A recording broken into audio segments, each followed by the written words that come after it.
چل جلدی سے گھر کے کام نمٹا، کتنی دیر ہو گئی ہے کہ تو بیٹھی ٹی وی دیکھ رہی ہے۔ اماں حسب معمول اسے ڈانٹ رہی تھیں، حالانکہ وہ تھوڑی دیر پہلے ہی کام کر کے بیٹھی تھی۔ میں نے ہی اسے کہا تھا کہ آؤ میرے ساتھ بیٹھ کر ڈرامہ دیکھ لو، ورنہ تو وہ ہر وقت کام میں ہی مشغول رہتی تھی۔ اسے ایسے دیکھ کر تو میرا دل دکھ سے بھر جاتا تھا۔ میں نے اماں سے کہا کہ بیچاری ابھی تو پورا گھر کا کام کر کے بیٹھی ہے، تھوڑی دیر تو اسے آرام کرنے دیں، وہ بھی تو انسان ہے، مشین نہیں۔ میری بات سن کر اماں کہنے لگیں، تو خاموش رہ، تجھ سے کسی نے کچھ نہیں پوچھا، زیادہ بولے گی تو تیری زبان کاٹ دوں گی۔ اماں کی بات پر میں منہ بنا کر بیٹھ گئی۔ میں جانتی تھی کہ اماں اپنے آگے کسی کی بھی نہیں سنتی ہیں، اس لیے میرا خاموش رہنا ہی بہتر تھا۔ مائرہ اٹھ کر کچن میں چلی گئی جہاں اماں اس سے مزید کام کروانے والی تھیں۔ تھوڑی دیر بعد ہی باہر کی بیل بجی۔ میں بھاگ کر گئی اور دروازہ کھولا تو دیکھا کہ دروازے پر ابا اور بھائی آئے ہوئے تھے۔ بھائی حسب معمول غصے میں تھے، ہمیشہ ایسا ہی ہوتا تھا، ان کے ماتھے پر بل پڑے رہتے تھے اور ناک پر غصہ ہوتا تھا۔ وہ تو مجھ سے اچھے سے بات بھی نہیں کرتے تھے۔ اندر آتے ہی انہوں نے زور زور سے مائرہ کو آوازیں دینا شروع کر دیں اور کہا کہ کہاں مر گئی ہو، جلدی سے پانی لے کر آؤ، مجھے بہت ہی زیادہ گرمی لگ رہی ہے، ٹھنڈا یخ پانی لا کر دینا۔ مائرہ بھاگی بھاگی کچن سے باہر آئی اور ابا اور بھائی کو پانی دیا۔ بھائی نے جیسے ہی پانی کا گھونٹ بھرا تو غصے سے گلاس اٹھا کر سامنے دیوار پر مار دیا۔ گلاس چکنا چور ہو گیا اور مائرہ سے کہنے لگے کہ میں نے تم سے کہا بھی تھا کہ مجھے ٹھنڈا یخ پانی چاہیے، یہ کیا گرم پانی اٹھا کر لے آئی ہو، تم سے اتنا سا کام بھی نہیں ہوتا ہے، جاؤ جا کر مجھے ٹھنڈا پانی لا کر دو۔ ان کے غصے کی وجہ سے مائرہ کانپ کر رہ گئی اور ان سے معذرت کر کے فوراً سے ٹھنڈا پانی لینے چلی گئی، حالانکہ میں اچھے سے جانتی تھی کہ مائرہ نے جو پانی لا کر دیا تھا وہ ٹھنڈا یخ ہی تھا۔ وہ ابھی ابھی فریزر سے نکال کر لائی تھی، لیکن بھائی اسے تنگ کرنا چاہتا تھا، اس لیے جان بوجھ کر اس طرح کی حرکت کر رہا تھا۔ اماں اور ابا خاموشی سے بیٹھ کر یہ تماشا دیکھ رہے تھے۔ یہ تو روز کی ہی صورتحال تھی اور گھر میں کوئی بھی اس کے خلاف کچھ بھی نہیں کہتا تھا، بلکہ بھائی کو سبھی سپورٹ کرتے تھے۔ وہ جتنی مرضی بدتمیزی کر لیتے، کوئی بھی اس بات کا برا نہیں مناتا تھا، بلکہ اماں اور ابا تو خوش ہوتے تھے اور کہتے تھے کہ لڑکی کو ایسے ہی ٹائٹ کر کے رکھنا چاہیے۔ یہ سب سن کر مجھے بہت ہی برا لگتا تھا، لیکن میں مجبور تھی، کچھ کر نہیں سکتی تھی۔ اگر کچھ کہتی تو اماں آگے سے مجھے ڈانٹ دیتی اور کہتی کہ اپنے کام سے کام رکھا کر، اس سے زیادہ ہمدردی کرنے کی ضرورت نہیں ہے۔ اس لیے مجبوراً مجھے خاموش رہنا پڑتا تھا۔ باہر شدید گرمی تھی اور وہ کچن میں کھڑی کئی گھنٹوں سے کام کاج کر رہی تھی۔ کئی بار میں نے سوچا کہ میں جا کر اس کی مدد کر دیتی ہوں، لیکن اماں نے مجھے صاف منع کر دیا اور کہا کہ تو کیوں اس کی مدد کرے گی، آرام سے اے سی میں بیٹھی رہ، وہ بنا کر لے آئے گی نا، ویسے بھی اسے احسان ماننا چاہیے ہمارا کہ ہم نے اسے اس گھر میں رہنے کی جگہ دی ہے، ورنہ ادھر ادھر رلتی رہتی۔ اماں کی اس بات پر میں نے حیرت سے اماں کی طرف دیکھا تو وہ بولی، میری طرف کیا دیکھ رہی ہے، سچی تو کہہ رہی ہوں۔ میں جانتی تھی کہ اماں کتنی سچی ہے، اس لیے خاموش ہو گئی۔ ہمیشہ وہ صرف اپنے مطلب کی ہی بات کرتی تھی، بلکہ وہ کیا، میرے گھر میں موجود تمام لوگ ایسے ہی تھے۔ شکر تھا کہ میں ان پر نہیں گئی تھی۔ اماں اور ابا نے جو کچھ اس معصوم لڑکی کے ساتھ کیا تھا وہ سب مجھے اچھے سے یاد تھا، اس لیے میں ہر وقت اللہ سے توبہ کرتی رہتی تھی کہ کہیں اماں ابا کے کیے کی سزا نہ مل جائے۔ ظاہر سی بات ہے انہوں نے اس معصوم پر اتنے ظلم ڈھائے تھے۔ میں اماں کو سمجھاتی تھی کہ اگر آپ اس طرح سے کرتی رہیں گی تو آپ کو اللہ کی طرف سے اس کی سزا ضرور ملے گی، لیکن اماں تو صرف اپنی ہی کرتی تھیں، انہیں باقی کسی چیز سے کوئی فرق نہیں پڑتا تھا۔ تھوڑی دیر بعد مائرہ اندر آئی اور اس نے اطلاع دی کہ کھانا لگ گیا ہے، آ کر کھانا کھا لیں۔ میں نے اس کی طرف دیکھا تو افسوس سے آہ بھر کر رہ گئی۔ پسینہ اس کی گردن تک جا چکا تھا اور اس کے کپڑے پسینے سے بھیگ چکے تھے اور وہ گرمی کی وجہ سے بالکل نڈھال ہو چکی تھی۔ میں جانتی تھی کہ اگلے کئی گھنٹے تک اماں اسے کسی نہ کسی کام میں مصروف رکھیں گی، کیونکہ اسے تکلیف دینا اماں کو بہت اچھا لگتا تھا۔ جب ہم سب نے کھانا کھا لیا تو اماں نے مائرہ کو آواز دی اور کہا کہ آ کر سارے برتن اٹھا لے۔ مائرہ کو ہمارے ساتھ بیٹھ کر کھانا کھانے کی اجازت بالکل بھی نہیں تھی، وہ ہمیشہ کچن میں ہی بیٹھ کر کھانا کھایا کرتی تھی، وہ بھی اگر کھانا بچ جاتا تو، ورنہ الگ سے کھانا بنانے کی اجازت نہیں تھی۔ رات کے وقت اماں فریج کو تالا لگا دیتی تھی کہ اگر اسے رات کو بھوک لگے تو وہ کچھ بھی نہ کھا سکے۔ میں اکثر ہی مائرہ کے لیے کچھ نہ کچھ چھپا کر رکھتی تھی تاکہ جب اسے رات کو بھوک لگے تو اسے جا کر کچھ کھانے کو دے دوں۔ کئی بار اماں نے مجھے ایسا کرتے دیکھ لیا تھا اور خوب ڈانٹا بھی، مگر میں نے اس کی مدد کرنا نہ چھوڑی۔ مائرہ نے آ کر برتن وغیرہ اٹھائے اور پھر کچن میں دھونے کے لیے چلی گئی۔ میں اس کے پیچھے پیچھے کچن میں آ گئی۔ اماں سے نظر بچا کر آئی تھی۔ میں نے اس سے کہا کہ کیا تم نے کھانا کھایا ہے؟ تو اس نے نفی میں سر ہلا دیا اور اپنا چہرہ دوسری طرف موڑ لیا۔ مجھے شک ہوا کہ شاید وہ رو رہی ہوگی، اس لیے فوراً سے اس کے قریب جا کر دیکھا تو وہ واقعی میں رو رہی تھی۔ میں نے مائرہ سے پوچھا، آخر کیا ہوا ہے؟ تم اس طرح سے رو کیوں رہی ہو؟ سب خیریت تو ہے نا؟ وہ کہنے لگی، نہیں نہیں، کوئی بات نہیں ہے۔ پھر میرے زور دینے پر اس نے کہا کہ ہاں، دراصل مجھے وہ وقت یاد آ گیا جب میں اپنے گھر میں عیش و عشرت سے رہا کرتی تھی۔ یہاں تو مجھ سے اتنا برا سلوک کیا جاتا ہے۔ آخر میں نے کیا گناہ کیا ہے جس کی مجھے اس طرح کی سزا دی جا رہی ہے؟ میں نے مائرہ کو اپنے گلے سے لگا لیا اور کہا کہ پریشان مت ہو، صبر کرو، سب اچھا ہوگا۔ تم جانتی ہی ہو کہ گھر میں اماں کی چلتی ہے اور وہ جو کچھ کہتی ہیں وہی سب کرتے ہیں۔ میں بہت کوشش کرتی ہوں کہ تمہاری مدد کر سکوں، لیکن میرے گھر والوں کے دل میں تو شاید کوئی رحم ہی نہیں ہے، اور یقیناً ان میں سے کوئی بھی اس پر ترس کھانے والا نہیں تھا۔ ایسے میں مجھے ضرور اس کے لیے کچھ کرنا چاہیے۔ میں نے دیکھا تھا اس نے کتنے دن سے ایک لباس پہن رکھا تھا۔ اس کے پاس پہننے کے لیے کوئی کپڑے بھی نہیں تھے، بلکہ وہ تو ہمیشہ ہی ایک ہی رنگ کے لباس میں ملبوس رہتی تھی، وہ بھی اب پھٹ چکا تھا۔ اماں کو اس بات کی کوئی فکر نہیں تھی کہ اس کی بہت سی ضروریات ہو سکتی ہیں اور اسے کسی نہ کسی چیز کی ضرورت پڑ سکتی ہے۔ وہ تو ہمیشہ اس سے تنگی دینے کے بارے میں ہی سوچتی رہتی تھی۔ میں نے سوچا کیوں نہ میں اسے اپنا کوئی لباس دے دوں۔ یہی سوچ کر میں اپنی الماری کھنگالنے لگی۔ میں جانتی تھی کہ اس بات پر اماں سے مجھے اچھی خاصی ڈانٹ پڑنے والی ہے، لیکن میرے پاس اور کوئی راستہ نہیں تھا۔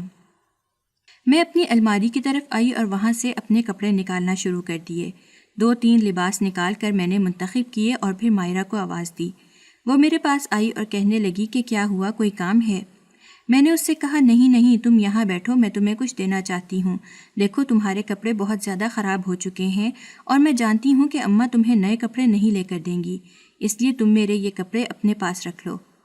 کپڑے دیکھ کر وہ گھبرا گئی اور کہنے لگی کہ میں انہیں کیسے رکھ سکتی ہوں، اگر چاچی کو پتہ چل گیا تو وہ بہت برا پیش آئیں گی۔ میں نے اس سے کہا، تمہیں ڈرنے کی کوئی ضرورت نہیں ہے، اماں سے میں خود بات کر لوں گی، بس تم ان کپڑوں کو اپنے پاس رکھو۔ میرے زور دینے پر وہ مان گئی اور اس نے ان کپڑوں کو اپنے پاس رکھ لیا۔ اگلے دن صبح تقریباً 8 بج رہے تھے۔ اس وقت اچانک ہی اماں کی چیخوں کی آواز سے میری آنکھ کھل گئی۔ میں ہڑبڑا کر اٹھتی باہر آئی۔ سمجھ نہیں آ رہا تھا کہ اتنی صبح کیا ہو گیا ہے جو اماں اس طرح سے چیخیں مار رہی ہیں۔ باہر آ کر دیکھا تو مائرہ ان کے سامنے سر جھکائے روئے جا رہی تھی اور اماں اس پر چلا رہی تھیں۔ اس نے میرا دیا گیا سوٹ پہن رکھا تھا۔ میں سارا معاملہ سمجھ گئی اور تیزی سے اماں کی طرف آئی۔ اماں سے کہا کہ یہ کیا طریقہ ہے، آپ اسے اس طرح سے کیوں ڈانٹ رہی ہیں؟ اسے یہ کپڑے میں نے اپنی مرضی سے دیے تھے۔ اماں بولی، تم کون ہوتی ہو اسے کپڑے دینے والی؟ جلد سے جلد یہ کپڑے اس سے واپس لے لو۔ مجھے سخت غصہ آیا اور میں بھی اماں کے آگے ڈٹ گئی اور کہا کہ ہرگز نہیں لوں گی یہ کپڑے، یہی پہنے گی، آپ ہمیشہ اپنی مرضی نہیں کر سکتی۔ اماں بولی، تو بہت زیادہ زبان چلانے لگ گئی ہے، لیکن میں نے اماں کی کسی بات کی کوئی پرواہ نہیں کی اور مائرہ سے کہا کہ یہ کپڑے تم ہی پہنو گی، میں بھی دیکھتی ہوں کہ کون تمہیں منع کرتا ہے۔ لیکن پھر بعد میں مائرہ میرے پاس وہ کپڑے لے کر آئی اور کہا کہ اسے تم واپس رکھ لو، کیونکہ ان کی وجہ سے شاید مجھے اس گھر سے نکال بھی دیا جا سکتا ہے، اور تم جانتی ہو کہ میرے پاس رہنے کی اور کوئی جگہ نہیں بچی۔ میں نے مائرہ سے کہا کہ میں اماں کی طرف سے تم سے معافی مانگتی ہوں، تو وہ کہنے لگی، نہیں، اس میں تمہاری کوئی بھی غلطی نہیں ہے، تم نے تو میرے ساتھ اچھا کرنے کا سوچا تھا۔ یہ کہہ کر وہ وہاں سے چلی گئی۔ مجھے سخت غصہ آیا کہ کیا ہو جاتا اگر اماں اسے یہ کپڑے پہنے دیکھ کر کچھ بھی نہ کہتیں اور ان کپڑوں کو اس کے پاس ہی رہنے دیتیں، لیکن اماں ہمیشہ کی طرح ہی دوسروں کو ذلیل کر کے خوشی محسوس کرتی تھیں، اور مائرہ کو ذلیل کر کے تو انہیں اور زیادہ خوشی ہوتی تھی۔ ہر گزرتے دن کے ساتھ وہ اس بیچاری لڑکی کی زندگی کو بھی بہت ہی مشکل بناتی جا رہی تھیں۔ مائرہ نے مجھے کپڑے واپس تو کر دیے تھے، لیکن میرا ارادہ تھا کہ میں ان کپڑوں کو اپنے پاس نہیں رکھوں گی بلکہ اسے واپس دے دوں گی۔ یہ بہت ہی مشکل کام تھا، لیکن میں یہ کرنا چاہتی تھی۔ اس لڑکی کو کسی بھی مشکل اور تکلیف میں دیکھ کر مجھے بہت دکھ ہوتا تھا۔ میری ہی ہم عمر تھی وہ، لیکن شاید اس کی قسمت میں آزمائشیں بہت زیادہ لکھی ہوئی تھیں۔ کچھ سال پہلے کی ہی بات ہے جب وہ پہلی بار ہمارے گھر رہنے کے لیے آئی تھی۔ یہ فیصلہ اماں اور ابا دونوں نے مل کر لیا تھا۔ اس وقت مجھے لگا تھا کہ دونوں اس کا دھیان رکھنے کے لیے اسے اپنے پاس لے کر آ رہے ہیں، لیکن میں نہیں جانتی تھی کہ ان کا اصل مقصد کچھ اور ہے۔ دراصل اماں اور ابا کو اس سے زیادہ اس کی جائیداد میں دلچسپی تھی جو اس کے ماں باپ نے اس کے لیے چھوڑ دی تھی۔ میں نے اور مائرہ نے اپنا بچپن ایک ساتھ ہی گزارا تھا۔ ایسا نہیں ہے کہ ہم لوگ جوائنٹ فیملی میں رہتے تھے، بلکہ دراصل مائرہ کا گھر میرے گھر سے زیادہ دور نہیں تھا اور خاندان میں میری ہم عمر صرف وہی تھی، اس لیے بچپن سے ہی ہم دونوں ایک دوسرے کے ساتھ مل کر کھیلا کرتے تھے۔ اس کے ماں باپ نے ہمیشہ مجھے بہت ہی پیار اور محبت دی تھی۔ کبھی بھی کچھ ایسا نہیں کہا جس سے مجھے اس بات کا احساس ہوتا کہ وہ میری غربت کا مذاق اڑاتے ہیں۔ میں چھوٹی تھی اور مائرہ کے ساتھ بہت ہی اچھے سے رہتی تھی، لیکن اس بات سے ناواقف تھی کہ میرے اماں ابا کو اس کے ماں باپ سے شدید نفرت ہے۔ مائرہ کے ابا میرے ابا کے سوتیلے بھائی تھے، لیکن انہوں نے ہمیشہ ابا کا خیال رکھا۔ ان کی مالی مدد بھی کرتے رہے، لیکن ابا نے ہمیشہ دل ہی دل میں ان سے نفرت پالے رکھی اور اس نفرت کو اماں ہمیشہ بھڑکاتی ہی رہتی تھی۔ بھائی مجھ سے عمر میں کافی بڑے تھے اور ان تمام معاملات کو اچھے سے سمجھتے تھے۔ وہ بھی اماں اور ابا کی طرح تایا لوگوں سے نفرت بھی کرتے تھے۔ مجھے اس نفرت کی وجہ کبھی بھی سمجھ نہیں آ سکی۔ اماں کو اس بات کا احساس کمتری تھا کہ وہ لوگ اتنے امیر ہیں اور ہمارے پاس اتنی دولت نہیں ہے، حالانکہ تایا نے کبھی بھی اس چیز میں کوئی فرق نہیں رکھا تھا۔ اس کے باوجود وہ ہمیشہ ان کی برائیاں ہی کرتی رہتی تھی۔ ابا کی زبان پر ہمیشہ یہ بات رہتی تھی کہ میرا بھائی بہت ہی تیز نکلا، اس نے اتنا پیسہ بنا لیا اور میں غریب کا غریب رہ گیا۔ بچپن میں تو اماں مجھے منع کرتی تھی کہ مائرہ کے ساتھ مت کھیلا کرو، لیکن مجھے مائرہ اچھی لگتی تھی، اس لیے میں اس کے ساتھ کھیلتی تھی۔ جیسے جیسے بڑی ہوتی گئی اماں نے میرے دل میں بھی ان کے خلاف نفرت ڈالنے کی کوشش کی، لیکن چونکہ میرا بچپن مائرہ کے ساتھ گزرا تھا اس لیے میں اماں کی نفرت کا شکار نہ ہو سکی۔ میں اس کے ماں باپ کو، مائرہ کی اچھائی کو اچھے سے جانتی تھی۔ وقت گزرتا گیا اور ہم لوگ بڑے ہو گئے۔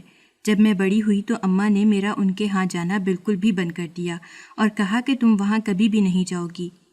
میں اس بات پر غصہ تو بہت ہوئی، لیکن ایک بات اچھی تھی کہ مائرہ اور میرا اسکول بالکل ہی قریب تھا۔ ہم دونوں چھٹی ٹائم مل کر بات چیت کر لیا کرتے تھے۔ یہ بات اماں کو نہیں پتہ تھی، ورنہ شاید وہ میرا اسکول جانا بھی بند کر دیتی۔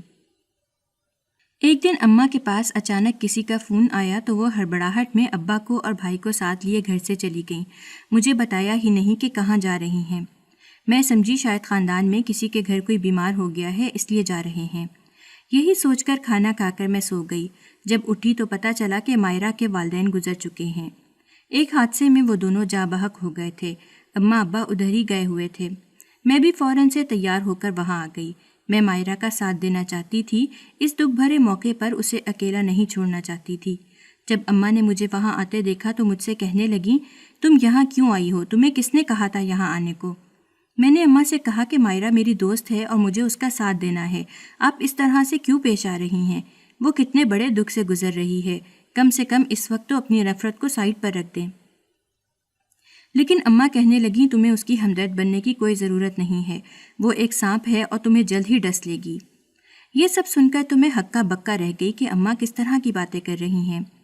بہرحال اماں کی باتوں کو میں نے نظر انداز کیا اور مائرہ کے پاس آ کر بیٹھ گئی۔ وہ روئے جا رہی تھی، اس کے آنسو مجھے تکلیف دے رہے تھے۔ اس کا غم بہت ہی بڑا تھا، لیکن کیا کر سکتے تھے ہم؟ جو ہونا تھا وہ تو ہو چکا تھا، اب صرف ہم اسے دلاسا ہی دے سکتے تھے۔ لیکن اماں تو ایسا بھی نہیں چاہتی تھیں، وہ چاہتی تھی کہ میں مائرہ کے قریب بالکل بھی نہ جاؤں۔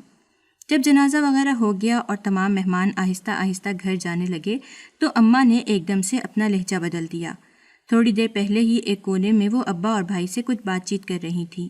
میں نہیں جانتی تھی کہ وہ کیا بات چیت کر رہے تھے، لیکن اس کے فوراً بعد ہی اماں کا رویہ تبدیل ہو گیا۔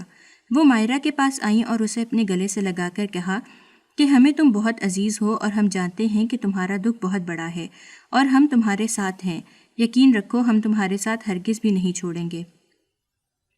میں حیران ہو رہی تھی کہ اماں اتنی جلدی کیسے بدل گئی ہیں۔ بہرحال پھر میں نے سوچا کہ ہو سکتا ہے کہ انہیں اپنے غلط رویے کا احساس ہو گیا ہو اور وہ مائرہ کی مدد کرنا چاہتی ہوں، لیکن اصل میں وہ کیا چاہتی تھی میں اس بات کو بالکل بھی نہیں جان پائی تھی۔ تھوڑی دیر بعد جو قریبی رشتہ دار اس وقت وہاں موجود تھے، ان سب کے سامنے اماں نے اس بات کا اعلان کیا کہ مائرہ اب سے میری بیٹی ہے اور اس کا دھیان میں رکھوں گی۔ یہ سن کر میں اور مائرہ پھٹی پھٹی نگاہوں سے اماں کو دیکھنے لگے۔ آخر یہ کایا پلٹ کیسی؟ کچھ سمجھ میں نہیں آ رہا تھا۔ بہرحال میں نے ایک امید پال لی کہ اماں بالکل ٹھیک کر رہی ہیں اور وہ اپنے پچھلے رویے پر بہت ہی نادم ہیں، اس لیے اب مائرہ کا دھیان رکھنا چاہتی ہیں۔ لیکن میں غلط تھی۔ اماں کا ایسا کوئی ارادہ نہیں تھا اور نہ ہی وہ مائرہ کا دھیان رکھنا چاہتی تھیں۔ یہ بات تو بعد میں کھلی کہ دراصل اماں اور ابا اور بھائی کی نظر مائرہ کی جائیداد کے اوپر ہے جو اس کے ماں باپ نے اس کے لیے چھوڑی تھی۔ مائرہ کے اماں ابا جو کہ بہت زیادہ امیر تھے اور انہوں نے مائرہ کے لیے اچھا خاصا پیسہ چھوڑا تھا، اس لیے اماں اور ابا نے موقع سے فائدہ اٹھایا اور مائرہ کے ساتھ ہمدردی جتا کر اور اچھا بننے کا ناٹک کر کے اسے اپنے ساتھ اپنے گھر پر لے آئے۔ ایک دو دن تک تو مائرہ سے ان کا رویہ بہت ہی بہتر رہا۔ میں جو پہلے ڈر رہی تھی کہ کہیں اس کے ساتھ وہ لوگ زیادتی نہ کر دیں اور ظلم نہ کریں، اب مطمئن ہو گئی تھی کہ اماں ابا کا ارادہ بالکل بھی غلط نہیں تھا۔ لیکن پھر تھوڑے دن تک اماں نے یہ سب ناٹک کیا اور اس کے بعد کہا کہ مائرہ اب یہ رونا دھونا بہت ہو گیا، جو ہونا تھا وہ ہو چکا، اب خاموشی سے گھر کے کام کاج کرنا شروع کر دو۔ میں حیران ہوئی اور اماں سے کہا کہ اماں یہ گھر کے کام کاج کیوں کرے؟ گھر کے کام کاج ہم کر تو رہے ہیں، اسے تھوڑا وقت تو دیں، آپ اسے کام کاج کے لیے لائی تھیں۔ تو اماں نے غصے سے مجھے گھور کر کہا کہ تم اپنا منہ بند رکھو اور خاموش ہو کر بیٹھو، آج سے ہم صرف آرام کریں گے اور یہ کام کرے گی، اس گھر میں ہم اسے مفت میں تھوڑی رکھ رہے ہیں، اب سے یہ سارا کام کرے گی۔ ابا اور بھائی نے بھی اماں کی ہاں میں ہاں ملائی اور اسی دن سے مائرہ پر حکم چلانا شروع کر دیا۔ وہ لڑکی جس نے اپنے گھر میں کبھی کام کو ہاتھ نہیں لگایا تھا، اب یہاں پر نوکروں کی طرح رہ رہی تھی۔ یہ سب دیکھ کر تو میں پریشان ہو گئی۔ کئی بار اماں اور ابا کو سمجھایا کہ اس طرح سے مت کریں، لیکن انہوں نے میری کوئی بات نہ سنی۔ 2-3 دن بعد میں نے دیکھا کہ بھائی کا رویہ مائرہ سے بہت بدل گیا ہے۔ وہ اس سے حد سے زیادہ بدتمیزی سے پیش آتا تھا، ذرا سی بات پر چیزیں اٹھا کر پھینک دیتا اور اسے اپنا نوکر سمجھ کر برتاؤ کرتا۔ میں نے سب کو سمجھانے کی بہت کوشش کی لیکن کوئی بھی سمجھنے کو تیار نہ ہوا۔ سب کہنے لگے کہ تمہیں اس میں گھسنے کی کوئی ضرورت نہیں ہے، اپنے کام سے کام رکھو۔ مجھے یہ سب بہت عجیب لگتا تھا۔ خاندان بھر میں لوگوں نے باتیں بنانا شروع کر دیں کہ یہ تو صرف اس کی جائیداد کے لالچ میں ہی اس لڑکی کو اپنے گھر لے کر گئے ہیں اور یوں جتا رہے ہیں کہ جیسے اس کی مدد کرنا چاہتے ہیں۔ میں بھی سمجھ گئی تھی کہ لوگ ٹھیک ہی کہہ رہے ہیں، جھوٹ تو کچھ بھی نہیں تھا کیونکہ اماں اور ابا دونوں یہی تو چاہتے تھے۔ تھوڑے دن بعد ہی انہوں نے مائرہ کی تمام جائیداد کو اپنے قبضے میں کر لیا اور کہا کہ ہم تو چاہتے ہیں کہ اس کی جائیداد کو محفوظ رکھیں اور لوگوں سے بچا کر رکھنا چاہتے ہیں، ورنہ لوگ اس کی جائیداد پر قبضہ کر لیں گے۔ یہ سن کر مجھے کافی عجیب لگا اور میں نے اماں سے کہا کہ یہ سب تو جھوٹ ہے، بلکہ آپ لوگ خود بھی اس کی جائیداد پر قبضہ جمانا چاہتے ہیں، اس طرح سے آپ کو کیا ملے گا؟ لیکن دونوں نے میری اس بات کو یہ کہہ کر ٹال دیا کہ تم اپنے کام سے کام رکھو، ان معاملات میں مت پڑو، ان چیزوں کا تم سے کوئی لینا دینا نہیں ہے۔ اس لیے مجبوراً مجھے خاموش رہنا پڑا، لیکن میں اپنی آنکھوں کے سامنے مائرہ سے یوں زیادتی ہوتے نہیں دیکھ سکتی تھی۔ ظاہر سی بات ہے وہ میری بچپن کی دوست تھی، میں یہ سب کیسے برداشت کر سکتی تھی؟ اس لیے کئی بار اماں ابا سے اس کے لیے جھگڑا بھی کیا، جس پر ابا اور بھائی مجھے کئی باتیں سناتے اور کہتے کہ کتنی بار منع کیا ہے، ان معاملات میں مت بولو، دور رہو اس سب سے، ہم جو کر رہے ہیں بالکل ٹھیک کر رہے ہیں۔ ایک دن میں نے سنا کہ اماں ابا سے کہہ رہی تھیں کہ ہمیں اب اپنے منصوبے کو پورا کر لینا چاہیے۔ میں حیران ہوئی کہ آخر کون سا منصوبہ ہے، اب آخر کیا رہ گیا ہے جو اس بیچاری کے ساتھ کرنا ہے۔ اماں اور ابا نے سرگوشیوں میں بات کرنا شروع کر دی، اس لیے میں سن نہ پائی کہ وہ کیا کہنا چاہتے ہیں۔ تھوڑے دن بعد مجھے پتہ چلا کہ وہ بھائی کی شادی مائرہ سے طے کرنا چاہتے ہیں۔ یہ سن کر تو گویا میرے قدموں تلے سے زمین ہی نکل گئی۔ میں جانتی تھی کہ اگر مائرہ کی شادی بھائی سے ہو گئی تو اس کی زندگی بالکل ہی خراب ہو جائے گی اور وہ کبھی بھی ان سب چیزوں سے چھٹکارا حاصل نہیں کر پائے گی۔ یہ بات تو واضح تھی کہ بھائی اس سے شدید نفرت کرتا تھا، لیکن کیا کیا جا سکتا تھا، اس کے پاس انکار کا کوئی راستہ نہیں تھا، وہ تو اپنی مرضی سے سانس بھی نہیں لیتی تھی۔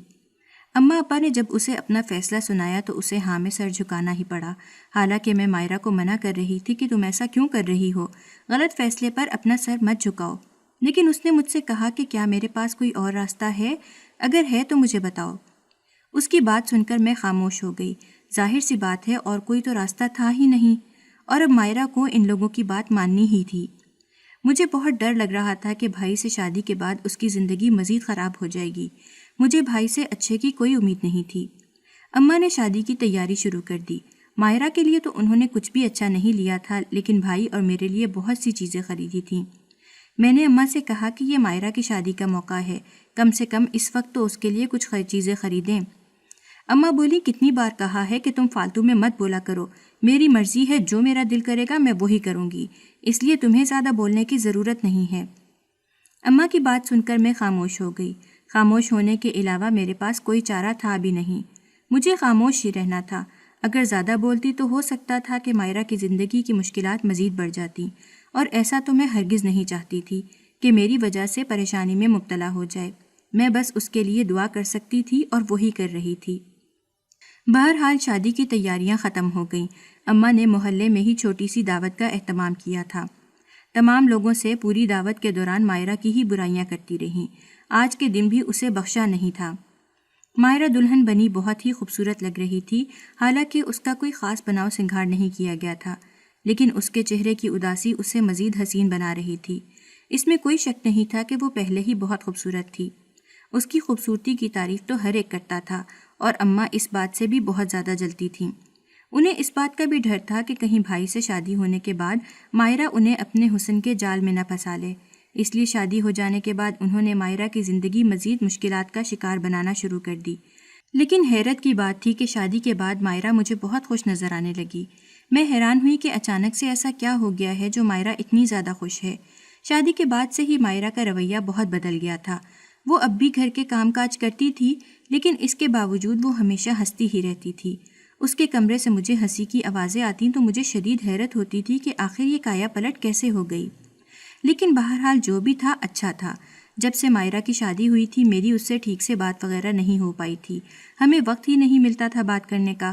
اماں اسے زیادہ تر کام کاج میں مصروف کر دیتی، اور جب بھی میں اس سے بات کرنا چاہتی تو کچھ نہ کچھ کہہ کر ٹال دیتی تھی۔ وہ مجھ سے کہتی کہ تم ہر وقت اس کے پیچھے کیوں پڑ جاتی ہو، میں نہیں چاہتی ہوں کہ تم اس سے بات چیت کرو، بس اس سے دور رہا کرو۔ اماں کے ایسے رویے پر میں حیرت کا شکار ہو جاتی اور کہتی کہ اماں آخر ایسی کیا بات ہے جو آپ ہمیشہ مجھے اس سے دور رکھنے کی بات کرتی ہیں؟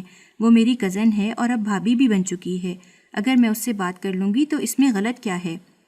لیکن اماں کہتی کہ جب سے اس کی شادی ہوئی ہے وہ تو بالکل ہی بدل گئی ہے، اور میرے بیٹے کا رویہ بھی بدل گیا ہے، یوں لگتا ہے کہ جیسے وہ اپنی بیوی کے حسن کا شکار ہو چکا ہے۔ اماں کی باتیں سن کر میں نے اماں سے کہا، بس آپ تو ہر وقت کچھ نہ کچھ بولتی ہی رہتی ہیں، کیا آپ اس بات سے خوش نہیں ہیں؟ زندگی اب اچھی لگ رہی ہے، اب وہ خوش رہنے لگ گئی ہے، مجھے تو بہت ہی خوشی ہے، میں ہمیشہ ہی اس کے لیے دعائیں کرتی رہتی ہوں۔ میری بات سن کر اماں نے مجھ سے کہا کہ تو خاموش ہو جا، جب بھی بولتی ہے فضول ہی بولتی ہے، مجھے تو کوئی اور ہی چکر لگ رہا ہے۔ مجھے لگا کہ یہ پھر سے اماں کا ہی کوئی وہم ہوگا، اس لیے میں نے دھیان دینا چھوڑ دیا۔ انہی دنوں میرے پیپرز ہو رہے تھے تو میرا پورا کا پورا دھیان امتحانوں کے اوپر ہی تھا، حالانکہ کئی بار اماں آ کر مجھ سے اس بات کا ذکر کر چکی تھیں کہ کچھ تو غلط ہو رہا ہے۔ میں نے دھیان نہیں دیا۔ امتحان کے دنوں میں رات دن بیٹھ کر پڑھا کرتی تھی۔ ایک دن بھوک لگ رہی تھی تو میں اٹھ کر کچن میں چلی آئی، اپنے لیے کچھ کھانے کو ڈھونڈ رہی تھی کہ تبھی اچانک سے مجھے بھائی کے کمرے سے مائرہ کے زور زور سے ہنسنے کی آوازیں آنے لگیں۔ مجھے حیرت ہوئی کہ اتنی رات کو کیوں ہنس رہی ہے۔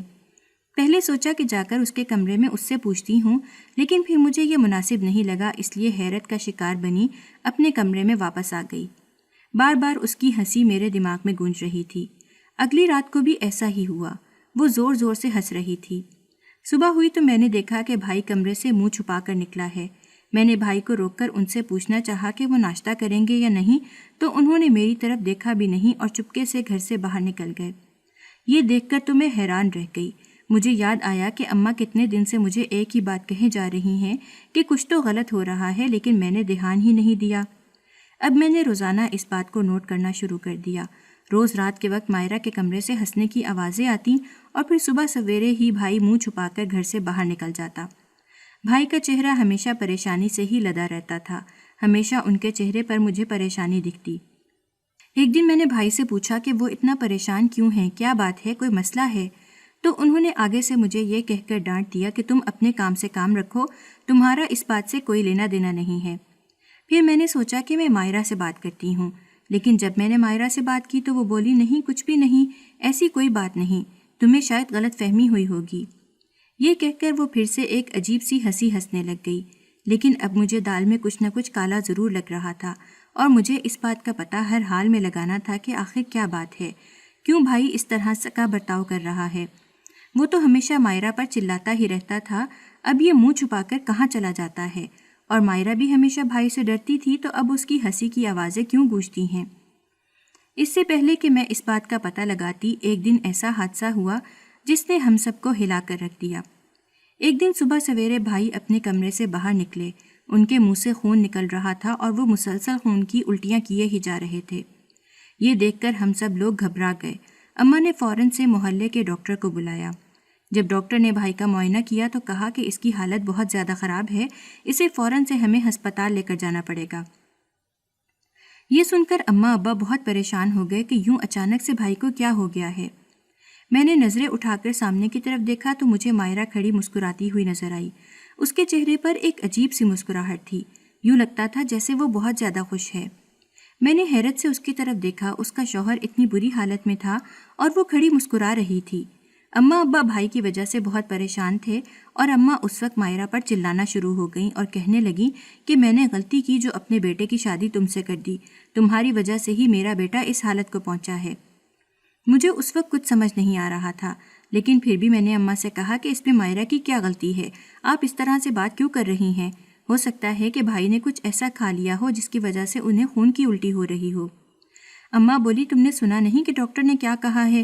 اس کی حالت بہت ہی خراب ہے، ضرور اسی نے کچھ دیا ہوگا۔ یہ سن کر ابا بھی اس پر برسنے لگ گئے۔ میں حیرت کا شکار تھی اور کچھ بھی سمجھ نہیں پا رہی تھی۔ مائرہ تو بس ہنسے جا رہی تھی، ویسی ہی ہنسی جیسی وہ رات کے وقت ہنسا کرتی تھی۔ یہ سب بہت عجیب ہو رہا تھا۔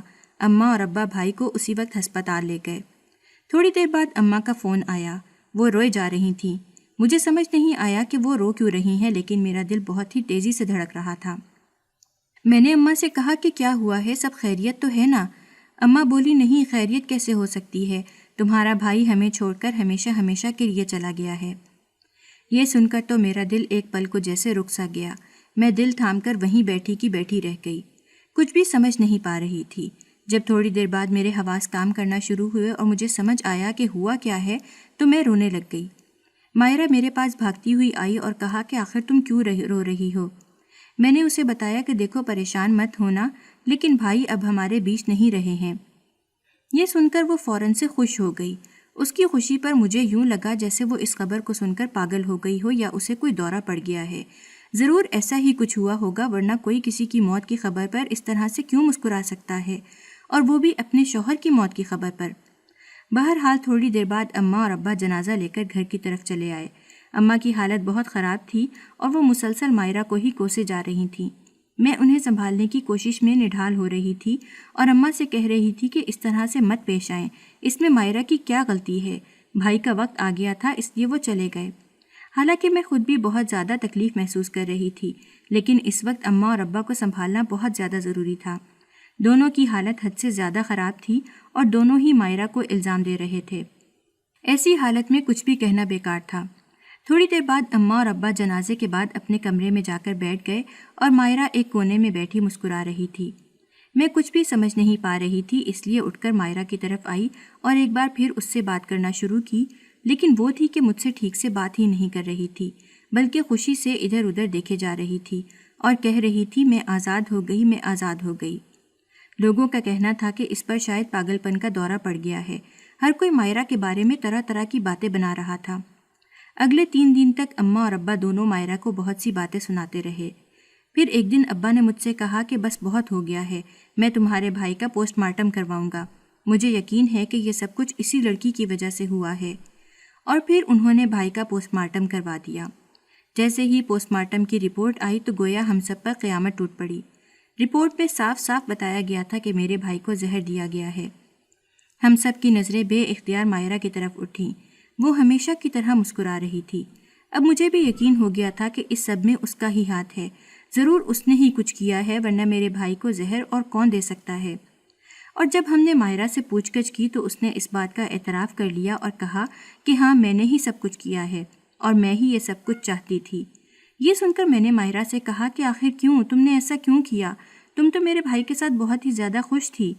تو وہ بولی، میں کہاں خوش تھی، بلکہ تمہارے ماں باپ نے مجھ پر حد سے زیادہ ظلم کیا اور تمہارا بھائی بھی یہی سب کرنا چاہ رہا تھا، لیکن دیکھو میں نے اپنے آپ کو بچا لیا، میں ان کے مظالم مزید نہیں سہ سکتی تھی۔ وہ روزانہ مجھے بہت برا مارتا تھا، اس لیے پھر میں نے آہستہ آہستہ اسے کھانے میں زہر دینا شروع کر دیا۔ اس لیے جب بھی وہ کھانا کھاتا تھا تو مجھے بہت زیادہ ہنسی آتی تھی اور صبح سویرے ہی وہ درد کی وجہ سے منہ چھپا کر گھر سے نکل جاتا۔ وہ گھر میں کسی کو نہیں بتانا چاہتا تھا کہ وہ تکلیف میں مبتلا ہے اور یہ میرے لیے بہت ہی اچھا ثابت ہوا۔ دیکھو اب ہماری اس سے جان چھوٹ گئی ہے، لیکن تمہارے ماں باپ نے بھی میرے ساتھ بہت برا کیا ہے، انہیں بھی معافی نہیں ملے گی۔ یہ کہہ کر مائرہ میرے ماں باپ کے کمرے کی طرف چلی گئی۔ اس سے پہلے کہ وہ کچھ غلط کرتی میں نے فوراً سے پولیس کو کال کر دی۔ میں نہیں چاہتی تھی کہ مزید کوئی نقصان ہو۔ میں جانتی تھی کہ ان سب لوگوں نے اس کے ساتھ بہت برا کیا ہے، لیکن مائرہ نے جو کیا تھا وہ بھی کم ٹھیک نہیں تھا، بلکہ بہت ہی زیادہ غلط تھا۔ اسے یہ سب نہیں کرنا چاہیے تھا۔ بہرحال پولیس نے مائرہ کو پکڑ لیا اور میرے ماں باپ کو بھی اس کی سزا دی گئی کہ انہوں نے مائرہ کی دولت ہڑپ لی تھی اور اس پر ظلم ڈھاتے رہے۔ اب میں اپنے گھر میں اداسی بھری خاموشی کو محسوس کرتی اکیلے رہ رہی ہوں۔ اماں اور ابا کا ذہنی توازن تو مکمل طور پر تباہ ہو چکا ہے اور وہ زیادہ تر پاگل خانے میں ہی وقت گزارتے ہیں، اور میں ان خالی دیواروں کو دیکھتے ہوئے بس یہ سوچتی رہتی ہوں کہ کاش مائرہ اس طرح کا قدم نہ اٹھاتی، جلد یا بدیر اسے انصاف مل ہی جانا تھا۔ اسے بھروسہ رکھنا چاہیے تھا کہ اللہ اس کا ساتھ دے گا، لیکن اس نے ایسا نہ کیا بلکہ غلط راستے کو چنا۔ کاش وہ ایسا نہ کرتی۔ میں اکثر ہی اماں ابا سے ملنے جاتی ہوں اور ان کی حالت دیکھ کر ان پر بس رحم ہی کھا سکتی ہوں، کیونکہ ان دونوں نے جو کچھ اس کے ساتھ کیا تھا اس کی سزا تو انہیں ملنے ہی تھی، کیونکہ انہیں اپنے کیے پر کوئی بھی پچھتاوا کبھی نہیں ہوا تھا۔ چند سال بعد اماں اور ابا کی ذہنی دورہ پڑنے کی وجہ سے موت ہو گئی۔ یہ صدمہ مجھے مزید توڑ گیا، مگر پھر ایک مہربان انسان میری زندگی میں آیا اور اس نے ہر موڑ پر میرا ساتھ دیا۔ اب میں اس کے ساتھ شادی کر کے خوش و خرم اپنے گھر میں رہ رہی ہوں۔ اکثر ہی مائرہ سے ملنے چلی جاتی ہوں، مگر میں اس کے لیے کچھ بھی نہیں کر سکتی ہوں۔